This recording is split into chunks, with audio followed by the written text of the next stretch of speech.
Dear students, आज हम लोग एक नए टॉपिक के साथ फर्स्ट ईयर चैप्टर नंबर 3 इसका एक इम्पॉर्टेंट टॉपिक है आपके एंट्री टेस्ट के लिए भी, that is elastic and N elastic collision. इसको हम इंशाल्लाह डिटेल में डिस्कस करेंगे। इसके बाद आपको ये चीज़ क्लियर हो जाएगी कि बेसिकली कोलिजन क्या चीज़ होती है एंड देन इलास्टिक और एन इलास्टिक कोलिजन में जो डिफरेंसेस हैं या जहाँ से एमसीक्यूज वगैरह बन सकते हैं, क्वेश्चन बन सकते हैं, वो आप लोग उसको किस तरीके से सॉल्व कर सकते हैं। So let's start our topic that is elastic and elastic collision.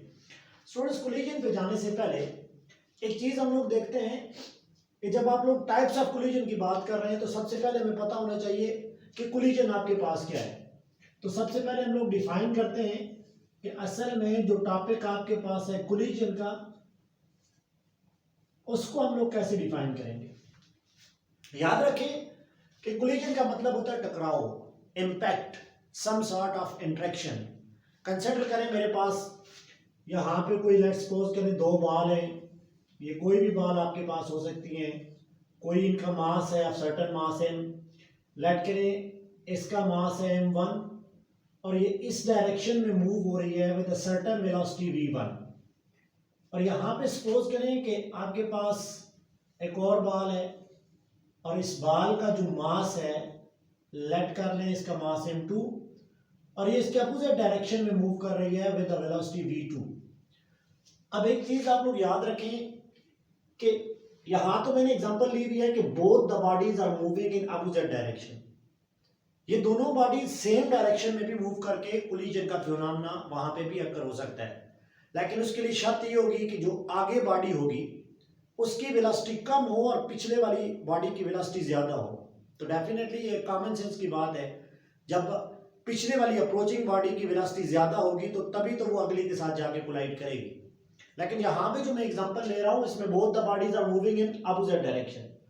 अब जब ये बॉडी दोनों आपस में कोलाइड करेंगी, सपोज करें ये वही आपके पास बॉडी है, कोई बॉल है और इस बॉल का मास क्या था m1 और यहाँ पे कोई दूसरी बॉल थी जो बॉल आपके पास यहाँ पे दिखाई दे रही है जिसका मास आप लोगों ने लिया हुआ है m2। अब इस पॉइंट के ऊपर, इनके सेंटर के ऊपर दोनों बॉडीज एक दूसरे के ऊपर फोर्स लगाएंगी। इसी फिनोमेना को आप लोग बेसिकली कह रहे होते हैं, ये आपके पास है collision, interaction of the two bodies with a shorter duration of the time. और जब ये एक दूसरे पे वहां पे कुछ ना कुछ इंपैक्ट ऑफ फोर्स लगाएं, that is known as the collision.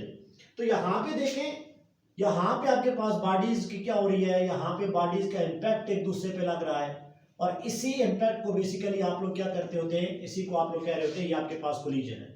सो अगर आप लोग कोलिजन को डिफाइन करना चाहें तो आप लोग कैसे डिफाइन कर सकते हैं कोलिजन की। अगर मैं डेफिनेशन लिखूं तो आपके पास क्या है, द प्रोसेस, बेसिकली जो कोलिजन है ये आपके पास क्या है, ये आपके पास वो प्रोसेस है, द प्रोसेस इन विच और by which two or more than two, दो या दो से ज्यादा bodies, two or more than two bodies applied force or exerting force on one another। एक दूसरे के ऊपर वो क्या करेगी, वो force लगाएंगी in relatively shorter time. ज्यादातर ये चीज होती है कि ये जो कोलिजन का फिनोमेना होता है ये आपके पास जल्दी आपके पास हो जाता है। दोनों बॉडीज आएंगी, बॉडीज कोलाइड करेंगी और उसके बाद सेपरेट हो जाएंगी। बाद दफा स्टिक भी होती हैं, वो हम लोग इलास्टिक और इनइलास्टिक में देखेंगे। So the phenomena in which the two और more bodies either they are moving in the same direction और either they are moving in opposite direction, वो एक दूसरे के ऊपर जो फोर्स लगाएंगी relative shorter amount of time में, उसको आप लोग कह रहे होते हैं बेसिकली ये आपके पास क्या है, ये आपके पास आ जाती है कोलिजन। एक बात याद रखिए कोलिजन के केस में कि जो बॉडीज हैं वो एक दूसरे के ऊपर आपके पास फोर्स तो लगा रही होती हैं। इस एग्जांपल में तो मैंने देखा कि बॉडीज का एक दूसरे के साथ कांटेक्ट हुआ है, बट टचिंग और कांटेक्ट होना ये लाजमी नहीं है। फॉर एग्जांपल अगर मैं बात करूं, यहाँ पे अगर मैं देखूं, सपोज करें आपके पास यहाँ पे ये कोई हीलियम का न्यूक्लियस है और आप लोगों ने पढ़ा हुआ है कि जो हीलियम का न्यूक्लियस होता है, हीलियम न्यूक्लियस मेरे पास है और हीलियम न्यूक्लियस क्या होता है, ये तो पॉजिटिवली चार्ज होता है। अगर मैं इसके ऊपर कोई प्रोटॉन इंसर्ट करना चाहूँ तो देखिए सपोज करें मैं यहां से कोई पॉजिटिव चार्ज प्रोटॉन इस पे मैं इस न्यूक्लियस के ऊपर इंसर्ट करना चाहूँ, तो ये भी पॉजिटिवली चार्ज है और ये भी पॉजिटिवली चार्ज है। तो जैसे जैसे इसके करीब जाएगा तो ये देखिए ये रिपेल हो के यहाँ पे इस डायरेक्शन में आ जाएगा। अब अगर आप लोग इस आप फिगर को देखें तो ये क्या किया, ये जो आपके पास न्यूक्लियस था हीलियम न्यूक्लियस, ये पॉजिटिवली चार्ज था, इसने एक और पॉजिटिवली चार्ज को, अब यहाँ पे कोई कंटेक्ट देके नहीं हुआ लेकिन फिर भी फोर्स एग्जर्ट हो रही है। इसका मतलब है कोलिजन के फिनोमेना के लिए अगर आप लोग चार्ज बॉडी की बात करें and if the bodies have same charge, मतलब यहाँ पे देखें ये पॉजिटिव चार्ज था, यहाँ पे ये न्यूक्लियस हीलियम का ये भी पॉजिटिवली चार्ज है, तो ये दोनों एक दूसरे को रिपेल कर जाएंगे, दूर से ही आपके पास ये रिपेल्शन हो जाएगी आने वाले न्यूक्लियस के लिए, आने वाले प्रोटॉन के लिए। लेकिन यहाँ पे फोर्स ऑफ रिपल्शन एग्जर्ट हो रही है। तो इसका मतलब ये चीज हुई कि जब आप लोग कोलिजन को डिफाइन करते हैं तो आपके पास फिजिकली कांटेक्ट जरूरी नहीं है। मतलब आप लोग अगर लिखना चाहें तो लिखेंगे फॉर कोलिजन, अगर आप लोग कोलिजन वाले फिनोमेना को लिखें for collision physical contact is not important, physical contact, ये जो फिजिकल कांटेक्ट है is not necessary to be happen, ये लाजमी नहीं है कि फिजिकल कांटेक्ट होगा तो आप लोगों के पास जो कोलिजन का फिनोमेना है वो अकर हो जाएगा। इसका मतलब है अगर मैं इसको ओवरऑल डिफाइन करूं तो चार्ज बॉडीज हैं, if bodies are charge, body क्या है, ये बॉडीज आपके पास क्या है, ये बॉडी चार्ज बॉडीज हैं।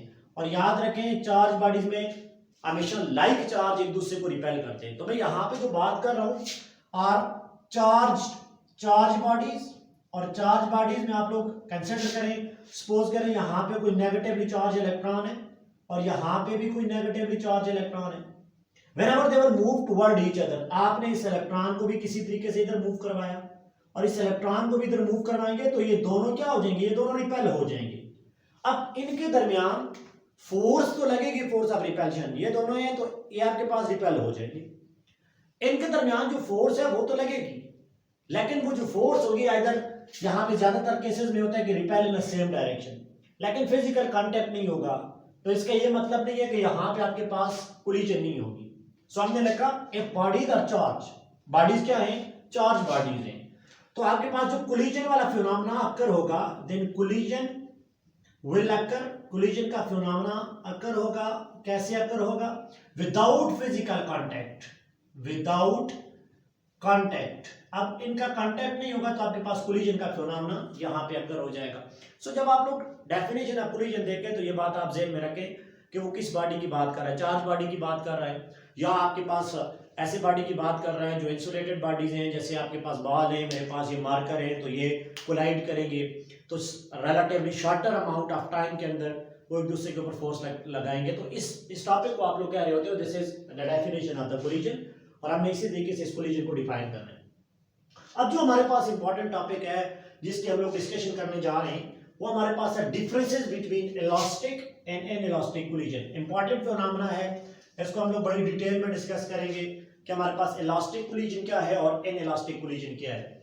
तो आप लोग यहाँ पे सबसे पहले देखें कि आपके पास यहाँ पे जो कोलिजन है, सपोज ये आपके पास इलास्टिक कोलिजन में यहाँ पे डिफाइन कर रहा हूँ और इधर मैं डिफाइन कर रहा हूँ, लेट करें कि इनइलास्टिक कोलिजन को मैं यहाँ पे डिफरेंशिएट करूंगा फ्रॉम इलास्टिक कोलिजन से। अब स्टूडेंट्स एक बात आप हमेशा याद रखें, जब आप टाइप्स ऑफ कोलिजन की बात करेंगे तो three phenomena are most important, these are momentum, kinetic energy and total energy. तो जब आप लोग बात करेंगे इलास्टिक कोलिजन की तो इलास्टिक कोलिजन में आप लोगों के पास क्या होगा, द कोलिजन इन विच, यह तो आपके पास वो कोलिजन है, the collision in which momentum will conserve in each and every form, momentum, kinetic energy and total energy of the bodies remain conserved, मतलब कांस्टेंट रहेंगी, remain conserved। ये सबसे बेसिक आपके पास डेफिनेशन है इलास्टिक कोलिजन की कि ये वो कोलिजन है जिसमें आपके पास before the collision and after the collision, suppose करें यहाँ पे हमने बॉल की बात ही कर लिया, ये जी आपके पास एग्जांपल है, अगर ये कोलिजन से पहले और कोलिजन के बाद जब ये बॉडी आपके पास सेपरेट हो जाएगी, ज्यादातर ये अपोजिट डायरेक्शन में सेपरेट हो जाएगी, अगर मोमेंटम जिसको आप लोग डिफाइन करते थे P = mv, product of mass and velocity. Kinetic energy and total energy of the bodies, both the bodies are constant, conserved before and after collision. कोई शिफ्टिंग नहीं आ रही, कोई चेंज नहीं आ रही, अदर फॉर्म ऑफ एनर्जी वहां पे आपको नहीं मिल रही. That type of collision is always known as elastic collision. और जब आप लोग बात करेंगे इन इलास्टिक कोलिजन की, तो इन इलास्टिक कोलिजन में मोमेंटम और टोटल एनर्जी कंजर्व्ड होगी. ये बात याद रखिए, मोमेंटम एंड टोटल एनर्जी आपके पास क्या हो जाएगी, दीज टू रिमेन कंजर्व्ड. लेकिन जो काइनेटिक एनर्जी है, अब वो आपके पास कंजर्व नहीं रहेगी. इसका मतलब ये चीज हुई कि यहां पे जो काइनेटिक एनर्जी होगी इन इलास्टिक कोलिजन में, ये some other form of energy में कन्वर्ट हो जाएगी. तो यहां से तो बेसिक चीज हमें जो मिल रही है वो यही है, if the momentum, kinetic energy and total energy remain conserved, the collision will be purely elastic collision. That is. और जब आप लोग इन इलास्टिक की बात करेंगे तो इन इलास्टिक में फिर क्या होगा, काइनेटिक एनर्जी ने कंजर्व नहीं होना. तो काइनेटिक एनर्जी अगर कंजर्व नहीं हो रही तो इसका मतलब है एनर्जी इज एन इफेक्ट. तो ये other form of potential energy, sound energy, heat energy और लाइट एनर्जी में आपके पास क्या हो जाएगी, ये कन्वर्ट हो जाएगी. ये आपके पास बेसिक डिफरेंशिएशन है, डेफिनेशन है elastic collision and elastic collision की. अच्छा, बड़ी बड़ी बाल्स की कोलिजन जब आप लोग देखें तो वहां पे सपोज करें एक बड़ी कार एक दूसरी कार के साथ टकरा रही है तो डेफिनेटली कुछ साउंड एनर्जी आपको मिलेगी. तो वहां पे इनइलास्टिक कोलिजन ज्यादातर होती है. और जो छोटे छोटे मॉलिक्यूल ऑफ गैसेज यहाँ पे हैं, ये इसके साथ कोलाइड कर रहा है, ये इसके साथ कोलाइड कर रहा है, तो दीज कोलिजन जो स्मॉल मॉलिक्यूल्स के होते हैं, ये आपके पास क्या होते हैं, ये इलास्टिक कोलिजन आपके पास आ जाती है. और बड़ी कार की कोलिजन इनइलास्टिक कोलिजन आ जाती है. इसका मतलब है इस फिनोमेना के अंदर अगर आप लोग फर्दर इसको डिफरेंशिएट करें, अगर मैं इसको फर्दर देखूं तो आप लोगों के पास क्या हो जाएगा, no heat energy, other form of energy आपको नहीं मिलेगी. नो हीट एनर्जी का मतलब है kinetic energy before the collision रहेगी और आफ्टर द कोलिजन भी रहेगी. अब थोड़ी बहुत तो हो सकता है साउंड एनर्जी भी मिले, क्योंकि परफेक्टली इलास्टिक की हम लोग बात नहीं करेंगे, वहां पे देखेंगे तो बिल्कुल आपके पास ये फैक्टर जीरो होने चाहिए. लेकिन इस केस के अंदर कोई हीट एनर्जी आपको नहीं मिलेगी, या आप लोग यहां पे कह सकते हैं नो साउंड एनर्जी. अब आपको कोई साउंड एनर्जी भी नहीं मिलेगी, क्योंकि आपके पास जो काइनेटिक एनर्जी है वो कंजर्व रहेगी. इसी तरीके से कोई लाइट एनर्जी और पोटेंशियल एनर्जी आपको यहां पे नहीं मिलेगी. So such type of collision between any two bodies is known as elastic collision. तो याद रखें, अगर जब इनइलास्टिक की बात करेंगे तो जो काइनेटिक एनर्जी आपके पास बॉडी की होगी वो आपके पास शिफ्ट हो जाएगी, कन्वर्ट हो जाएगी, कुछ पोर्शन उसका कन्वर्ट हो जाएगा, समथिंग कुछ परसेंटेज, एंड टू आइदर वो लाइट एनर्जी में हो सकती है, वो हीट एनर्जी में कन्वर्ट हो सकती है, वो पोटेंशियल एनर्जी में कन्वर्ट हो सकती है, वो साउंड एनर्जी में कन्वर्ट हो सकती है. So such type of the collision in which the kinetic energy is change into other form of energy, that type of collision is known as an elastic collision. तो ये दूसरी आपके पास definition आ गई. अब एक और चीज देखें, आप लोग के पास जो तीसरी डेफिनेशन है, अगर मैं बात करूं डिफॉर्मेशन की, तो बहुत रेयरली केस ऐसा होता है, रेयरली नहीं बल्कि आप यूं समझ लें कि बहुत कम ऐसे केसेस होते हैं जिसमें अगर डिफॉर्मेशन प्रोड्यूस हो जाए, बॉडी डिफॉर्म्ड हो जाए. डिफॉर्मेशन ये आपके पास पार्शियली होती है. पार्शियली का मतलब है बॉडी अगर अपनी शेप, अपना साइज चेंज भी करे तो कुछ टाइम के लिए करेगी, उसके बाद आपके पास रिबाउंस होकर वैसे ही हो जाएगी. इसका मतलब है इलास्टिक कोलिजन के अंदर बॉडी की डिफॉर्मेशन, बॉडी का साइज चेंज होना, बॉडी की शेप चेंज होना, ये चीज आपको फिनोमेना में नहीं मिलेगी. और अगर इनइलास्टिक कोलिजन के अंदर अगर डिफॉर्मेशन प्रोड्यूस हो जाए, डिफॉर्मेशन, तो ये जो डिफॉर्म्ड होती है, डिफॉर्मेशन होती है, ये परमानेंट होगी. अब बड़ी बड़ी दो बॉडीज अगर आप लोग देखें, दो कार का टकराना, तो जब कार टकराएगी तो डेफिनेटली उनमें कुछ डिफॉर्मेशन प्रोड्यूस होगी, साइज कुछ चेंज होगा, किसी कार में डेंट्स वगैरह पड़ जाएंगे, तो that type of the collision is known as an elastic collision. अब इसको हम लोग और तरीके से भी डिफाइन कर सकते हैं.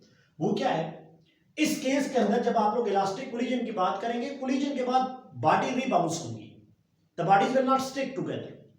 ये बॉडीज रीबाउंस होके अपनी अपनी जगह पे चले जाएंगी. ये एटम आया, मॉलिक्यूल आया गैस का, दूसरे मॉलिक्यूल के साथ टकराया तो आपके पास रीबाउंस हो गए. सो यहां पे आप लोग देखें, इस केस के अंदर जो बॉडीज होंगी, बोथ द बॉडीज, ये क्या हो जाएंगी, ये रीबाउंस हो जाएंगी. रीबाउंस का मतलब है bodies will not stick with one another. और अगर इन इलास्टिक में देखें तो ये बॉडी क्या हो सकता है, बॉडीज आपके पास मे बी रीबाउंस। अब जब रीबाउंस की आप लोग बात करेंगे तो लाजमी नहीं है कि बॉडी स्टिक हो, लेकिन ज्यादातर अगर परफेक्टली आप लोग इन इलास्टिक कोलिजन देखें, परफेक्टली इन इलास्टिक कोलिजन, तो बॉडी में भी रिबाउंस और स्टिक टुगेदर। अब जब मैं स्टिकिंग की बात करूंगा ना, यहां पे ये बात आप लोगों ने याद रखनी है, बॉडी रिबाउंस भी हो सकती है अदर फॉर्म ऑफ एनर्जी में, लेकिन जब यहां पे मैं बात कर रहा हूं स्टिक टुगेदर की, तो ये सिस्टम आपके पास हो जाएगा परफेक्टली इन इलास्टिक कोलिजन। ये परफेक्ट इन इलास्टिक कोलिजन हो जाएगा, बॉडी एक दूसरे के साथ जुड़ के मूव करेंगे एंड इलास्टिक कोलिजन के अंदर। ये रिबाउंस नहीं होगी, कोलिजन हुई, ये कोलिजन हुई, तो कोलिजन के बाद बॉडी एक दूसरे के साथ मूव करेंगे। That type of the collision will always be known as a perfectly inelastic collision. तो अभी तक जो आप लोगों ने देखा वो हमने क्या देखा जी, kinetic energy is most important factor. Elastic collision के अंदर काइनेटिक एनर्जी कंजर्व रहेगी, also momentum and total energy भी कंजर्व रहेगा। और जब आप लोग बात करेंगे इन इलास्टिक कोलिजन की, तो काइनेटिक एनर्जी ने कंजर्व नहीं होना, अदर फॉर्म ऑफ एनर्जी में वो कंजर्व हो जाएगी। एंड देन यहाँ पे इसके अंदर heat, other form of energy nearly equal to zero. और अगर एग्जैक्टली इक्वल टू जीरो है तो आप लोग परफेक्टली इलास्टिक कोलिजन की बात करेंगे। डिफॉर्मेशन की अगर बात करें तो डिफॉर्मेशन में ये पार्शियली डिफॉर्म्ड हो जाएंगी, और यहाँ पे अगर आप लोग डिफॉर्मेशन की बात करें तो ये आपके पास परमानेंट। इसके बाद भी एक और फैक्टर होता है कि फोर्सेस मोस्टली जो आपके पास इलास्टिक कोलिजन के अंदर लग रही होती है वो कंजर्वेटिव फोर्स होती हैं, और आप लोगों ने बेहतर तरीके से पढ़ा हुआ है कि यहाँ पे अगर आप लोग बात करें फोर्सेस की, तो फोर्सेज आपके पास क्या होती हैं, ये फोर्सेज आपके पास होती है मोस्टली आपके पास होती है कंजर्वेटिव फोर्स। और यहाँ पे अगर आप लोग बात करेंगे फोर्सेज की, तो ये फोर्सेज आपके पास होती है नॉन कंजर्वेटिव फोर्स। लेकिन फोर्सेज से वो इतना क्वेश्चन आपको पूछेगा नहीं। अगर आप लोग एमसीक्यूज सॉल्व करेंगे तो आपने देखना है बॉडीज रिबाउंस हो रही हैं, परफेक्टली इलास्टिक क्या होता है, और इन इलास्टिक आपके पास वैल्यूज क्या होती हैं। So these are the differences between the elastic and inelastic collision. अगर यहाँ पे आप एग्जांपल ले रहे हैं, एग्जांपल अगर आप लोग ले रहे हैं तो देखिए molecule of gases, molecule of gases. अब इस केस के अंदर आपके पास जो कोलिजन होगी इलास्टिक होगी, और यहाँ पे आपके पास देखिए collision between mega bodies, collision between two car. अब दो कार्स का टकराना, that type of the collision, क्योंकि जैसे ही कार कार के साथ टकराएगी साउंड एनर्जी मिलेगी आपको। इसका मतलब है जिस पॉइंट पे साउंड एनर्जी मिल रही है कुछ आवाज आपको आएगी, तो समझ लें काइनेटिक एनर्जी शिफ्ट हो रही है एंड टू साउंड एनर्जी, तो काइनेटिक एनर्जी कंजर्व नहीं रहेगी, तो इन इलास्टिक कोलिजन हो जाएगी। यहाँ तक तो आपको क्लियर है। अब इनकी डिफरेंसेस एक और तरीके से भी हम लोग कर सकते हैं। वो आपके पास एक फैक्टर होता है कोफिशिएंट ऑफ, स्टूडेंट्स गौर से देखना इस चीज को, coefficient of restitution, coefficient of restitution. इसको आप लोग क्या कहते हो, COR, और जो आपके पास रिप्रेजेंट होता है E से। कोफिशिएंट ऑफ रेस्टिट्यूशन कोलिजन के फिनोमेना में बहुत ज्यादा इंपॉर्टेंट है। अब ये होता क्या है, अगर आप लोग इसको डिफाइन करें तो coefficient of restitution is ratio of the final velocity mean velocity after the collision to the initial velocity, that initial velocity of approach को कहते हैं। इसका मतलब है लेट्स सपोज करें दो बॉडीज आपस की तरफ जा रही हैं, तो ये उनकी इनिशियल वेलोसिटी है, और कोलिजन के बाद उनकी क्या वेलोसिटी होती है, जब आप इनकी रेशियो लेते हैं final velocity two initial velocity. अब जो फैक्टर आपके पास बनेगा that is known as COR, coefficient of restitution. अब एक बात याद रखें, जो कोफिशिएंट ऑफ रेस्टिट्यूशन है इसकी अगर आप लोग वैल्यू देखें, वैल्यू, तो वैल्यू आपकी स्टार्ट इसकी होती है 0 से और एंड हो सकती है 1 पर। 0 और 1 के दरमियान में आपके पास वैल्यू हो सकती है, इट कैन बी 0 और इट कैन बी 1 और बिटवीन दीज टू 0 एंड 1, इसके दरमियान में। अगर तो ये वैल्यू 0 है, और 0 कब होगी, देखें मैं पहले फैक्टर की बात कर रहा हूं, जो COR है वो 0 है, तो 0 कब होगी, अगर मैं यहां पे वैल्यू देखूं तो जब डिनोमिनेटर मेरे पास 0 होगा, जब मेरे पास वैल्यू क्या हो जाएगी, देखें ये जब 0 होगा डिनोमिनेटर, तो एनीथिंग इज डिवाइडेड बाय 0 तो इन्फिनिटी बनेगा।